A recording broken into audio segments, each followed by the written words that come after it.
think that media like the New York Times is influential enough? I mean, we're not talking about blogs here. Yeah. So now I look at another factor. So the way that the press is controlled in the United States is not to stop voices of dissent. Rather, it's a bit like a soup, and you have to ask, what is the flavour of the soup? And the flavour of the soup depends on how much of one ingredient you're putting in versus how much of another ingredient. So you can have independent people putting in their little peppercorns into their soup, but the real flavour of it is going to be controlled by whether you put 2 litres of milk into the soup or whether you put a whole pumpkin into the soup. And so that's what we see with organisations like the New York Times or like Fox News or like CNN, that there is so much dumping of a particular political view, a particular opinion, that it drowns out and washes over facts or opinions from minority sources. It's not that you can't say particular things, it's rather that they will be drowned out by these very large and influential publishers. Now, the New York Times has managed to project an image that it is a fearless independent publisher, and that is simply not true. Even if we go back into the past, way back to 1917, we see the New York Times campaigning for the imprisonment of individuals like Eugene Debs, who was the Socialist Party leader and a unionist, who was calling for passive resistance to World War I. And he was in fact imprisoned for 10 years under the US Espionage Act. So now we look at, say, the Pentagon Papers case. Yeah. Now, the New York Times likes to say that this is an example of how courageous the New York Times was in its publishing of this material. Well, actually, the New York Times didn't want to publish the Pentagon Papers. They were not going to publish the Pentagon Papers, and it was only because they had heard that the Pentagon Papers were about to go to the Washington Post that they decided to publish some of it. And when they did publish it, they made it deliberately a smaller section on the front page than normal, and they took up most of the front page with an article on Nixon's daughter's wedding, because they were scared to play it up more than normal. And when the Nixon government obtained a court order to injunct further publication, the New York Times obeyed the injunction. It didn't decide we're going to print anyway, this injunction is illegal under the First Amendment. The New York Times then did not contribute any resources at all to the defense of Daniel Ellsberg, the Pentagon Papers leaker, either on the surface or under the surface. But I mean, I'm sure you can find other examples of, and I'm not saying good or bad, I'm saying influential mainstream media can be in the United States. I mean, you have the Nixon case, you have the Watergate case, you have the Miley case, you have the Abu Ghraib case. You can find a lot of them, of how influential they are.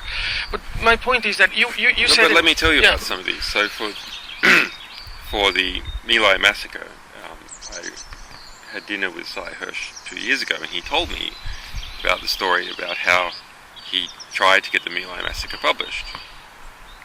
He took it to the New York Times, they wouldn't publish it. He took it to a number of mainstream media outlets and they wouldn't publish it. He had to get his brother to start up a newswire company, a boutique newswire company, that was just there to publish the My Lai case. And as part of that, he set up an indemnity structure so that if the newspapers who published the My Lai case were sued, they wouldn't have to pay any money, rather it would go back Uh-huh. the newspaper company. So he had to engage in a fantastic and very interesting legal political hack to actually get the My Lai massacre case out. For Abu Ghraib, Sy Hersh is a very good journalist, and he was working on this. But CBS also had it and was sitting on it. They were not going to publish it. Yeah. And another newspaper, a mainstream newspaper as well. And it was only when Sy Hersh was about to publish it in the New Yorker that these others then proceeded to publish. Looking at our experience, I realise I'm going on too much for this, but anyway, looking at our experience with the New York Times, when we did the Afghan War Diaries, our initial agreement was that the New York Times would publish first. And we had structured that for two very important reasons.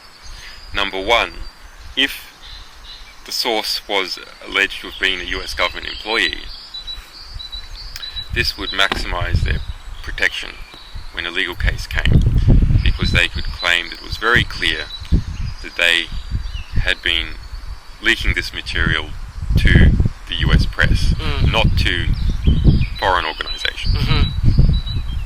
Secondly, we wanted to give the New York Times an extra incentive to invest a lot of journalistic work into studying the material, and being the first to publish is normally a strong incentive for journalists. Yeah.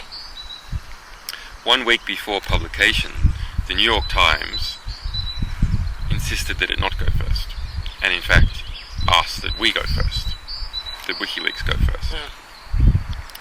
And this was incredible to me, because it runs counter to all the normal instincts of a newspaper to get the first scoop. Rather, Bill Keller was so frightened of the political and legal pressure against the New York Times that he wanted to couch the New York Times' publishing as simply reporting on what WikiLeaks was doing. And this is the most powerful, influential newspaper in the world. But still, you kept working with them. We have an obligation to our sources to get the maximum possible impact. Now, there was a number of other cases like this. For instance, Task Force 373. This was an assassination squad we discovered operating in Afghanistan. That was working its way down to 2,000 people to kill or capture. Very, very serious business. That discovery became the front cover of Der Spiegel, the most influential German news weekly. It became a front page story of The Guardian, and it was written for the New York Times by the national security reporter Eric Schmidt, and was then killed at an editorial level. So after several of these things, we stopped working with the New York Times. You said in Berkeley, via Skype in this conference, you said that the developed world media lived in a bubble, that you worked much better with the developing world media. I didn't understand that phrase that day as I'm trying to get it now when you say in the developing world media has a more important voice and presence in public domain. In the developing world, the basic power structure of the countries is still political. So that means the media is more important. And because the media is more important, the stakes are higher for the press. And so much more energy is thrown in to publishing and to journalism in the developing world. I don't mean the total amount of money spent, I mean the per capita energy and the commitment of the individual journalists I have found over many years to be much stronger in the developing world. And even the practical freedom of press is stronger in the developing world. Now, what do I mean by that? Do I mean that no journalists have been shot or killed in the developing world? Of course not. What I mean is that journalists, knowing that they may be shot or killed, publish anyway. Mm-hmm. Whereas in the developed world, journalists, knowing they may be sued, fired, excluded from certain cocktail parties, excluded from government sources, do not publish anyway. So that the level of courage and commitment by developing world journalists exceeds the level of courage and commitment by developed world journalists. Let me. So in practice, let me throw my hesitation about this. Or let me argue about this, because we had a really cruel civil war in the 80s, and it was thoroughly reported by mainstream American and European media, and a lot of journalists from those papers were killed, and still the others kept coming and covering it. And this was very important for us in historical terms, not only because of the political situation and how the rest of the world observed us through their eyes, but also because they left a legacy in journalistic terms. Yeah. I'm trying to put this as in front of what you just said. Yeah. But you must remember they were reporting about El Salvador. They weren't reporting about their own countries. Mm-hmm. So the sort of political exclusion, the financial exclusion that I was referring to, doesn't affect them if they go and report on El Salvador. Okay. I'm trying to. I'm not saying there's not brave war correspondents and so on that live in the West and go out to third-party countries. It's even not necessarily the grassroots journalists that are the problems, but rather the problems exist higher up in the editorial, and the longer a journalist has been with a newspaper, the more they tend to progress into this editorial level, and the more they become part of the power considerations of the newspaper as a publishing entity, as opposed to being concerned with an individual story. Do you think WikiLeaks is changing the dynamics of how media works in the world? I mean, I heard Bill Taylor saying the Times wants to open something like a Dropbox for their own leaks, and well, the Times wants to do this, not because the Times wants to publish more. The Times doesn't want to be in a position where it is forced by us to publish. We forced the Times to publish because we said we are publishing. WikiLeaks is going to publish the material whether you like it or not. And also, we're working with the Spiegel and we're working with El País and so on. Yeah. And we're all going to publish whether you like it or not. So we force the Times into publishing, and they hate that idea. So they want to erect their own electronic Dropbox, so they get material and they can do whatever they want with it under their own terms. They just sit on it, they publish some part of it, and not another part. They combine it with another story, publish whenever they want, etc. But then again, my question was kind of more general. I used a bad example, but do you think you're changing the dynamics of how media works? I hope so. It is too early to say it. Certainly, many publishing organisations are encouraged. You know, there is always a spectrum of what is tolerable to publish and what is not. And we have moved this end of the spectrum, what was not tolerable to publish, significantly further. And that gives everyone license to publish in here. Things that they thought would be too risky to publish previously now seem relatively tame compared to what WikiLeaks has been publishing. Obviously, for example, publishing 100 diplomatic cables now is seen to not even be significant. Whereas previously, publishing even just one classified diplomatic cable was seen to be a very difficult act, at least for the Western press to engage in. Mm-hmm. I mean, for example, when WikiLeaks published our first diplomatic cable which was about Iceland in January 2010, I was followed out of Iceland by two individuals whose records show that they were from the State Department on a jet. So that was just for one diplomatic cable, and there was an investigation at the Embassy of Iceland into how that one diplomatic cable was released.